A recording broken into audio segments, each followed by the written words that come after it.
Hello students, today we will start chapter 6 electromagnetic induction.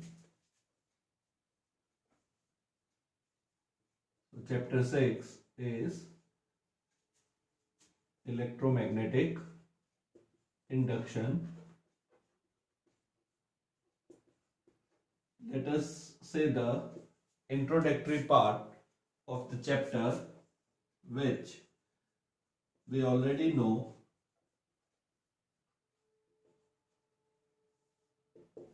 Now in chapter 4, that was the magnetic effect of electric current. In its introduction, we discussed that the electricity and magnetism, both the branches, were studied separately for so many years.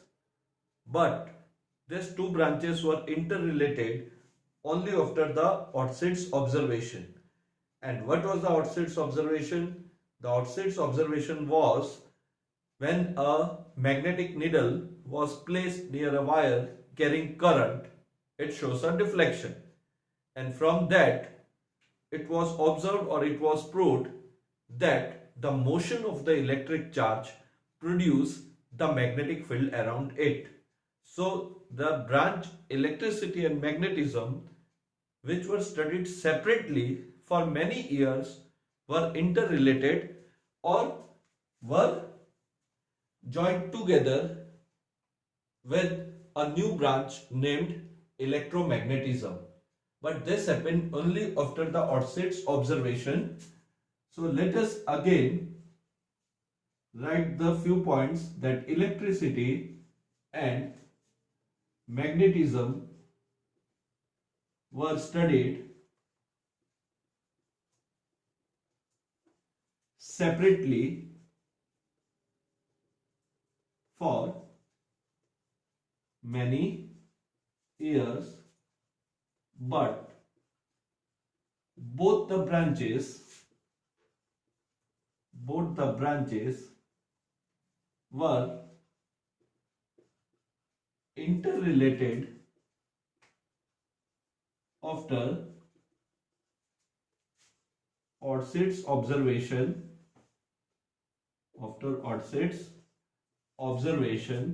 So this was the first observation made by the scientist Orsted's. Thereafter, we came across the observation made by Ampere's that when two wires carrying current kept parallel to each other interact with each other, depending upon the direction of the current, there is either force of attraction or a repulsion. So both these branches were interrelated after Orsted's observation, Ampere's observation. So Ampere's observation, or you can say Ampere's experiment.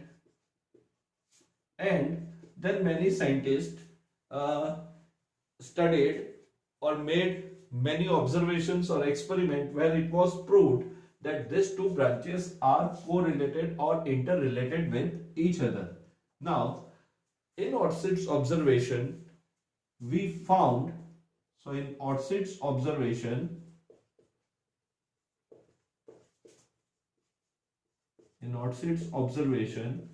motion of electron means current. The motion of electron produce magnetic field. So motion of electron produce magnetic field, and it was proved when the needle was placed near the wire shows a deflection. Now after this observation and after the magnetic effect of electric current, many scientists started thinking whether the converse effect is possible. Now from this observation, indirectly we can say that electric field produced the magnetic field. The steady electric field produce steady magnetic field. So when a current is flowing through a wire, a steady current, the magnetic field produce around it was also steady. So this was proved by Ortiz and Ampere's observation or many other scientists. We have studied this in detail, chapter 4. Now whether the converse effect is possible. So the next question arises, is converse effect possible? Now many scientists started thinking about whether the converse effect is possible. Converse effect means whether the magnetic field can produce the electric field. So this was the question at that time, and this magnetic electric field was produced from the magnetic field, that is the converse effect, by the scientist Michael Faraday and Joseph Henry. So they gave their observations or they performed series of experiments where they have proved that a varying magnetic field. So here the current was steady current, the magnetic field produced was steady, but in their experiment, so the converse effect or this observations that magnetic field produce electric field, this was proved by Michael Faraday and Joseph Henry. So Michael Faraday and Joseph Henry showed through series of experiments showed that varying magnetic field, remember here we have a word varying magnetic field. So they showed their experiment that varying magnetic field can produce electric current, or we can say a electric field. So here we will see that their observation concluded or their experiment concluded that the varying magnetic field can produce electric field. Now this was done by various experiments, or we call it a Faraday and Henry's experiment. So what is an electromagnetic induction? It is the phenomenon in which an electric current is induced in the coil or in the circuit by varying magnetic field. So definition, induction we know. Induction means without making any physical contact. So electric current was produced with the help of varying magnetic field without making any physical contact. So it was named as electro, that is electric plus magnetic induction without any help or without making any physical contact. So the definition of electromagnetism that we are going to study is the phenomenon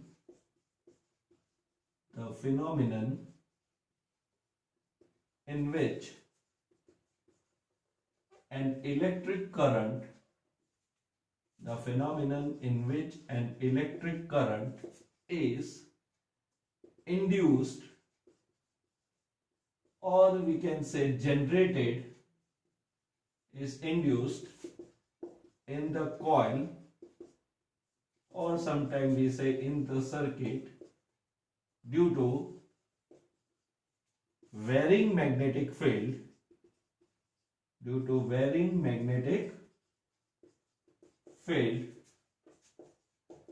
is called electromagnetic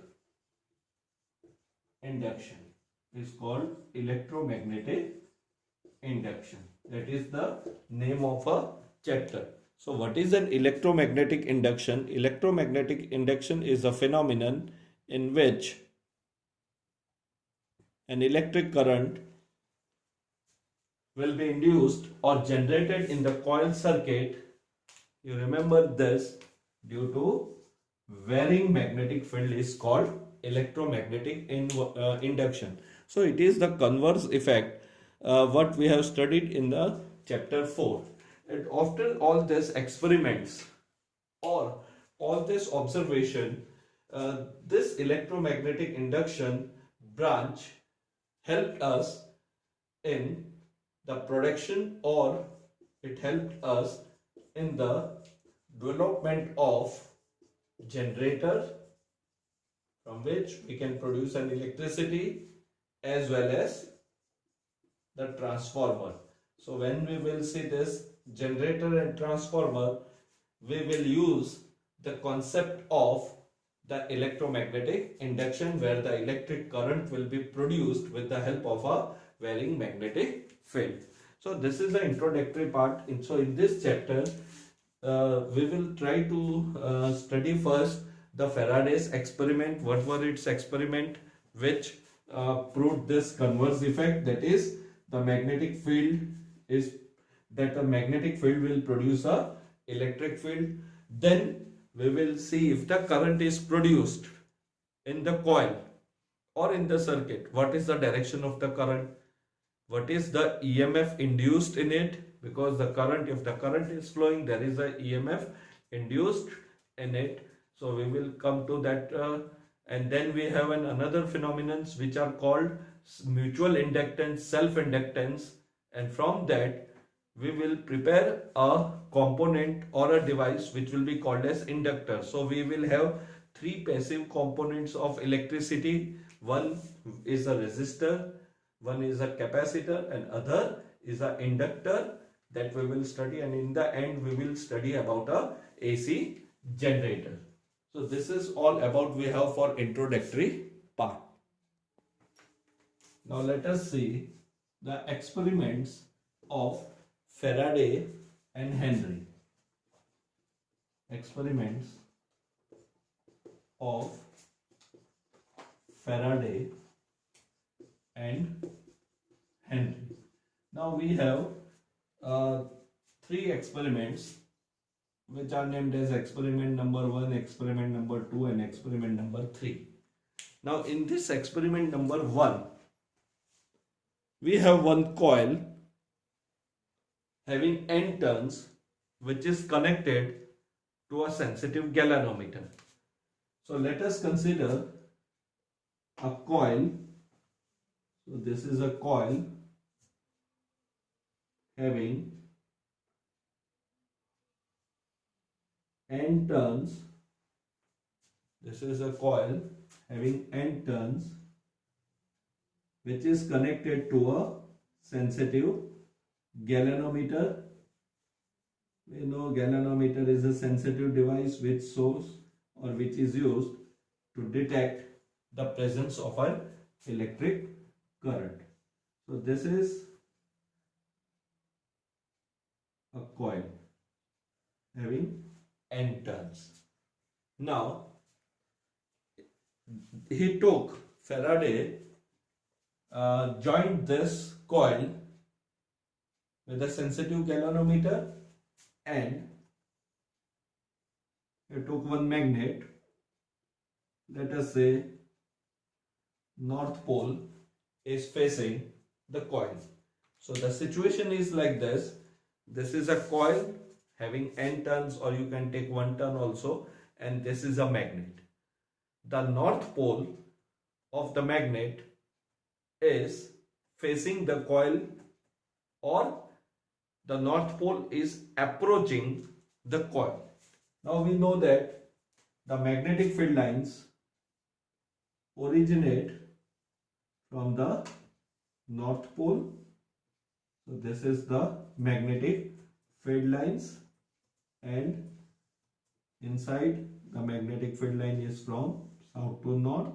It form a closed loop. So this is a situation. Now what was his observation? When the North Pole was approaching, towards the coil, then the galvanometer shows a deflection. So in this first observation, he kept coil steady or at rest, and the North Pole was approaching the coil. So galvanometer shows a deflection. So let us assume that galvanometer shows a deflection towards right. Now this later on in the chapter we will see that current is induced in the coil, and what should be the direction of the current, whether the current flowing in the coil is clockwise or anti-clockwise. Then we have some law regarding the direction of the current. For the time being, we simply assume that the current is induced. Why?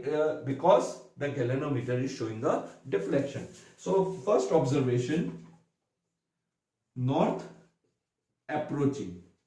North is approaching coil. Let us assume galvanometer shows deflection towards right. Galvanometer shows deflection towards right. That we are assuming. So the galvanometer, we know galvanometer 0 is at the center. So let us assume it shows a deflection towards right. Now what he observed, when the north pole is receding away, that is the north pole is moving away. Second, north receding or moving away, then the deflection is towards left, that is opposite. That is opposite. So the galvanometer shows a deflection right left, indicating, what does it indicate? That the direction of the current is reverse. Now there is no source, we don't have a battery, the magnet does not touch a coil, still the current is induced. So it has been named electromagnetic induction. But the magnetic field lines, these are the magnetic field lines, or in fact the number of field lines passing through a unit area will be later on called as a magnetic flux. For the time being, when the north pole is approaching the coil, the magnetic field lines or magnetic field through the coil increases, and as a result the current is induced without making any physical contact. So let us assume when the north is approaching, the galvanometer shows a right deflection, but when the north is receding away, moving away, then the deflection is left. It means the direction of the current in the coil, which is, let us assume first is anti-clockwise, then it becomes clockwise. So the reversal of the current take place. This was the first thing observed, or it was the Faraday performed this experiment. Now in the second part, instead of this north-south, here north was approaching, he interchanged the polarity of the magnet. Now instead of this, he brought the south pole instead of north. Now let us assume, again suppose this is a coil, now I am drawing only one turn, this is a galvanometer, and now the south is approaching. Now when the south is approaching, now what will be the magnetic field lines? It will be like this.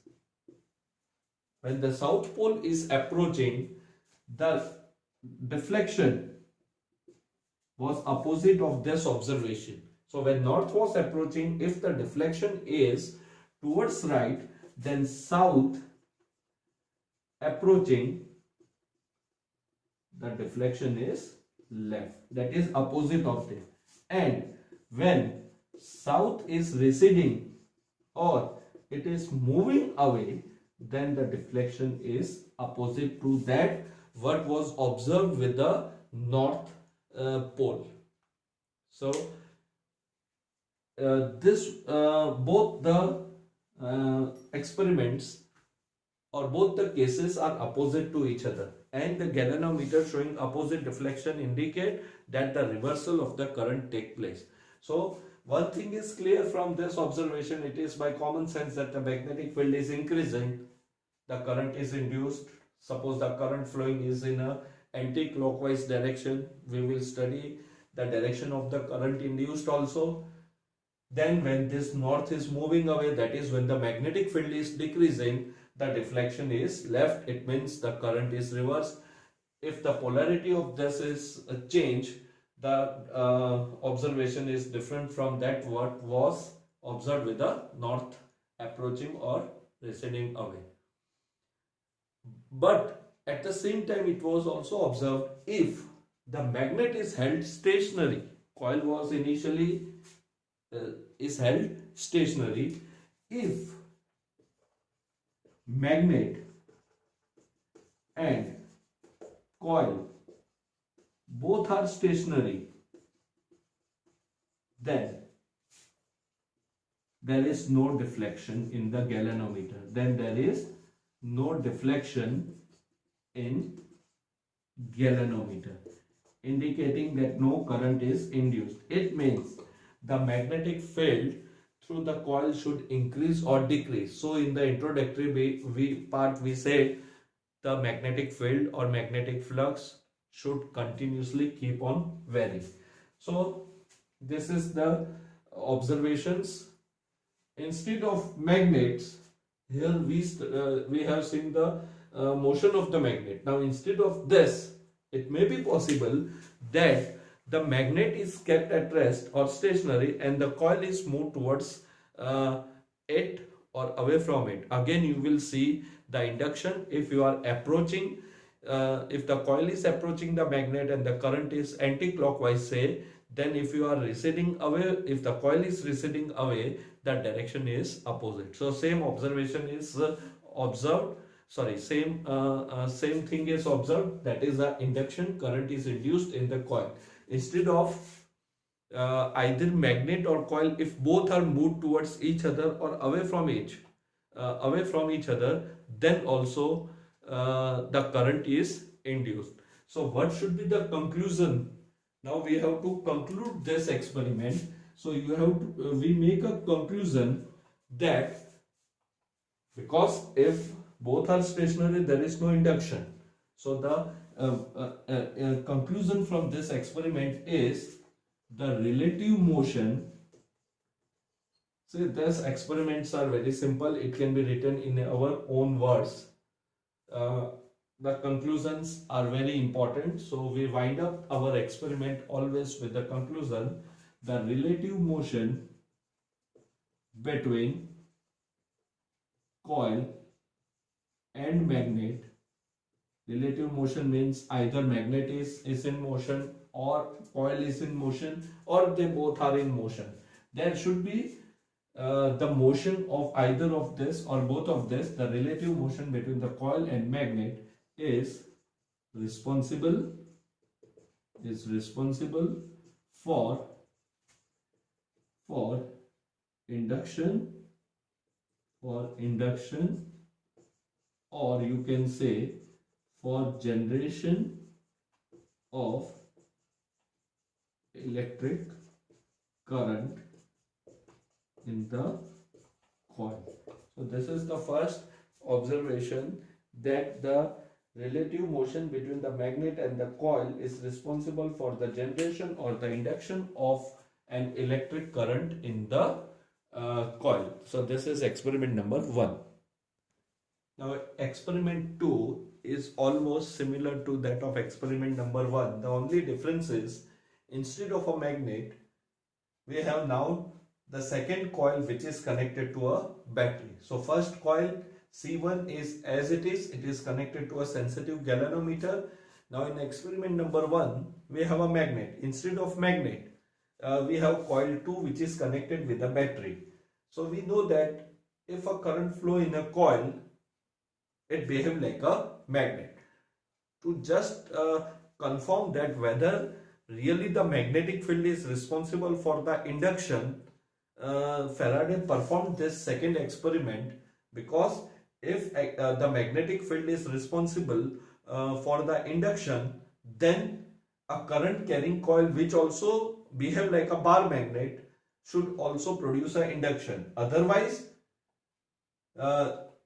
produced current is of no use. We need a mechanism where we don't have a source. Here we have a source of current, that is a battery. So if we can get a current from a battery, what is the use of this experiment? But to confirm that whether really a magnetic field produces an electric field, or whether the electric current is produced due to change in the magnetic field, Faraday performed this experiment too. Now it is clear from the figure 2 that we have a two coil. One coil is connected to galvanometer and other coil is connected to a battery. Again, the coil 2 was approaching or receding away from the coil C1. Again, the observation was same. When the coil was approaching, coil C2 was approaching coil C1, if the galvanometer shows a deflection towards right, and when it recede away or it move away, the galvanometer shows a opposite deflection, again indicating the same observation, the reversal of a current. However, again, no induction is observed when the motion of C2 is not there. So as soon as this C2 or C1 is steady, both the coils are steady, then no induction is observed in a galvanometer. So again, the conclusion remains same, that relative motion between the coils is responsible for induction of an electric current in the coil. So again, same, instead of magnet we have two coil. This coil behavior is similar to that of a bar magnet, so observation was also same. Now in experiment number 3, now this is an experiment number 3. Again we have same two coils which were there in experiment number 2, but now the coil C2 is connected with a battery via key. Now in this observation or in this experiment, in the first two experiment, there was some relative motion. Either in experiment 1 the magnet should be in motion, or in experiment number 2 either of the coil should be in motion. Now in this experiment, Faraday proved or showed that the motion is not an absolute requirement. The motion is not an absolute requirement. So from the first two experiments, we think that there should be some motion, but in this experiment there should not be some motion. Still the current will be induced in C1. Now how it will be induced? Initially the key is open, so no current is flowing in the coil. As soon as the key is closed, the current start flowing in the circuit. Now when the current start flowing, it behaves like a magnet and its magnetic field is associated. The galvanometer shows a deflection. But if this key is pressed for a long time, then the galvanometer shows a zero deflection, because if you press a key for a long time or keep it pressed, if you keep it pressed, the current in the coil is steady, constant, and the magnetic field produced by it will also be constant. So the galvanometer will not show the deflection.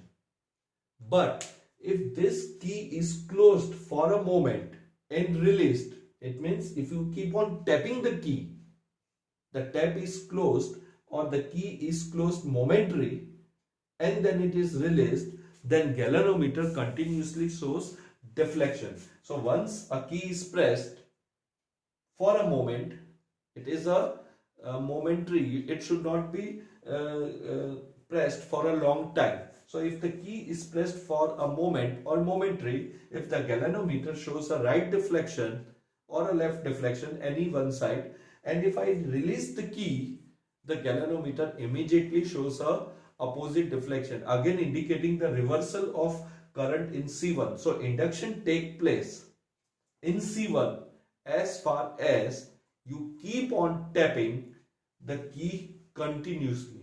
The moment you stop tapping the key, or if the key is closed permanently or pressed permanently, then the galvanometer does not show any deflection. So here there was no relative motion. But what happened? When we press a key the current start building up in this coil. So the magnetic field increases from 0 to the maximum value, or the current in this coil C2 increases from 0 to the maximum value. By the time it reaches to the maximum value, I release the key, the current again decreases from maximum to the 0 value. It means the magnetic field or the magnetic flux, we know electric flux is the number of field lines passing through unit area. So similarly we have a magnetic flux. So from this experiment, Faraday concluded one thing, that it is not necessary that there should be some motion. So what is the first conclusion from all this experiment was, motion is not an absolute requirement. In some experiment or in some situation, or in some experiment it is required, but not in all the experiments. So motion is not an absolute requirement. Second, what is important? Not a motion is important. Change in or varying magnetic field, varying magnetic field, later on we will say varying magnetic flux, is responsible for induction. So in the introductory part we say the varying magnetic field is important. So in all the three experiments, the varying magnetic field is responsible for the induction and not only the motion. So as soon as you press this key for a long period, or continuously keep on pressing this key, the galvanometer will not show a deflection. It should be tapped or the circuit should be made on off by tapping the key, so that the magnetic field lines built up, then it decreases. So as magnetic flux increases, the galvanometer shows deflection towards right, suppose, and if the magnetic flux decreases, the deflection is towards left, that is opposite, that is a reversal of current. So from this experiment it was concluded that motion is not an absolute requirement, and it was also proved that varying magnetic field or magnetic flux is responsible for the induction. At the same time, another observations, there were many small observations. If a rod is inserted, if an iron rod is inserted in this coil, the deflection in the galvanometer increases, that is current in the galvanometer increases, the current induced in the coil will increase. So we know what happened when we place a rod in a magnetic field, that we have studied about magnetization and magnetic intensity. So as soon as we introduce this rod, the magnetization process take place and its magnetic field is also added with this magnetic field, resulting in the increase in the induction of an electric current. So this was also another observation made by Faraday. Another observation in experiment number 1, indirectly the speed also play an important role. So if the speed is increased, if I increase the speed by which the magnet is approaching or receding away, then also the induction is affected. The more or less current is induced depending upon the motion. So if there is a motion in experiment number 1 and 2, then the velocity will also play an important role indirectly, that we will see in the next lecture. So if the velocity of the magnet increases or decreases, the induction also increases or decreases. So these were the experiments performed by Faraday. Now let us conclude the Faraday's conclusion. So in all the three experiments, you refer the diagram and you can write the experiments in your own word, but you have to remember this for conclusion. So you can pause the video and write down this 4 conclusions. The first conclusion, so we tried to conclude all the experiment. The first conclusion was the relative motion between a magnet and coil, that is experiment number 1, or between two coils, that is experiment number 2, is responsible for the induction of electric current in the coil. though you have to remember from experiment number 3 it was proved that motion is not an absolute requirement, but in 2 experiment there was some motion. Second, if the relative velocity between magnet and coil increases or decreases, more or less current is induced. So if the bar magnet is approaching very fast, then the current induced is more, and if the velocity or the speed decreases, the current induced is less. So indirectly we will see in another experiment that velocity will also play an important role for the induction. Third, again in all the 3 experiments, the galvanometer shows opposite deflection when the coil was approaching or receding away. The direction of current is reversed if the direction of relative velocity is reversed. So if the direction of the motion is reversed, the galvanometer shows the opposite deflection. Now fourth point, which is very important. If the magnet and coil are moving with same speed in the same direction. Now what we did in experiment number 1 was, the coil was steady, the coil was at rest, and the magnet was approaching. Then the galvanometer shows deflection. It may be possible that coil and the magnet are approaching towards each other, then also you will see the deflection. But suppose the magnet is approaching with a speed of 5 meter per second and the coil is receding away, is running away with the 5 meter per second, then when we talk about this velocity, it is actually a relative velocity. And if you remember, the relative velocity of A with respect to B is equal to VA minus VB. For a same direction, the relative velocity becomes 0. And if it is in the opposite direction, then the relative velocity is added. So if both are approaching towards each other, then the induction will increase because their velocity will add up. That you know the concept of a relative velocity. But if it is moving with the speed of 5 meter per second and it is running away or moving away with the same speed, then the relative velocity will become 0. That is, if relative velocity is 0, again no current is induced in the coil. So these are the 4 important conclusions of Faraday. And in all this experiment, in the background you have to remember the change in the magnetic flux play an important role. In any way in the chapter we have to change the magnetic flux. The change in the magnetic flux, that is varying magnetic field, will be responsible for the electric field or electric current. So this is what we have for the first lecture. So we will continue our experiment and observation, and we will see the direction of the current induced in the coming lectures. Have a nice day.